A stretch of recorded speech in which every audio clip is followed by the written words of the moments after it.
เป็นแบบอย่างงดงามให้ลูกหลานจำองค์การบริหารส่วนตำบลโป่งแดงขอมอบเกียรติบัตรแท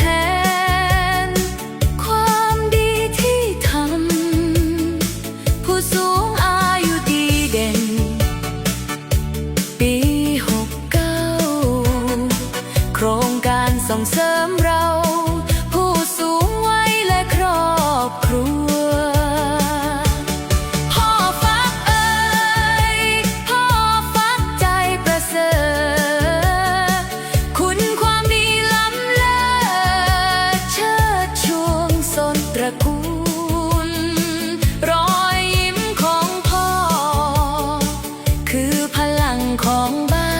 นเป็นตำนานความกตัญญูคู่โป่งแดงเราสถาบันครอบครัวมั่นคงเพราะผู้ใหญ่เป็นหลักพ่อฟักท่านพิทักษ์รักสามัคคีสอนลูกหลานทำดีมีเมตตาสมเป็นผู้สูงวัยทรงคุณค่านายกย่องพ่อฟักเอ่ยพ่อฟักใจประเสริฐคุณความดีล้ำเลิศเชิดชูงทรงตระกูลรอยยิ้มของพ่อ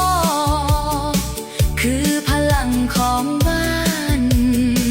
เป็นตำนานความกตัญญูคู่โป่งแดงเราปรบมือให้ดังๆแด่พ่อฟักวงน้อย